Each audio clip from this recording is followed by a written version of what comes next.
สบายดีท่านผู้ชมสภาพการในภาคพื้นเอเชียและทั่วโลกประจำวันที่24มีนาคม2026มีเหตุการณ์ที่สำคัญดังนี้ข่าวภาคพื้นเอเชียไทยศาลแพ่งบางกอกได้ตัดสินให้ผู้ประกอบการบ่แห่คำที่ง่ายที่สุดในประเทศมีความผิดในคดีสิ่งแวดล้อมที่มีมาแต่ดนนานโดยให้รับผิดชอบต่อการหัวไหลของสารพิษอัฟกานิสถานรัฐบาลทาลิบานได้ตกลงปล่อยตัวท่านเดนิสคอยตัวประกันชาวอเมริกา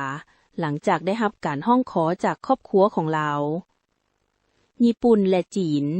เกิดเหตุซ้ายที่อ้างตนว่าเป็นเจ้าหน้าที่กองกำลังป้องกันตนเองของญี่ปุ่นบุกรุกเข้าไปในสถานทูตจีนที่โตเกียวและข่มขู่จะทำให้นักการทูตจีน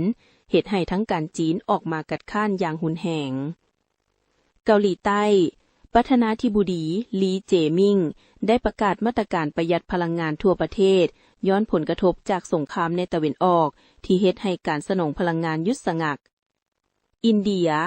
คณะกรรมการเลือกตั้งได้ประกาศตัดตารางการเลือกตั้งสภาในหลายรัฐเช่นเวสต์เบงกอลเคราลาและตามิลนาดูข่าวฮอบโลกและเศรษฐกิจ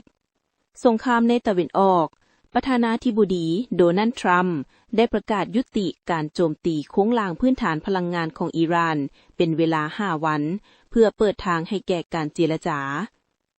ราคาน้ำมันและตลาดหุ้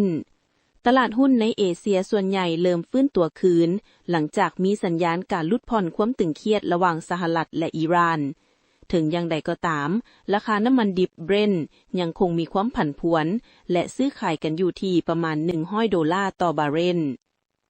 วิกฤตการพลังงานหลายประเทศในเอเชียเช่นเวียดนามฟิลิปปินส์และไทยกำลังหันกลับมาใช้ถ่านหินหลายขึ้นเพื่อทดแทนการขาดแคลนก๊าซ LNG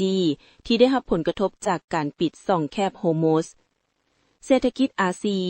มีการคาดการณ์ว่าเศรษฐกิจของเอเชียจะขยายตัวประมาณ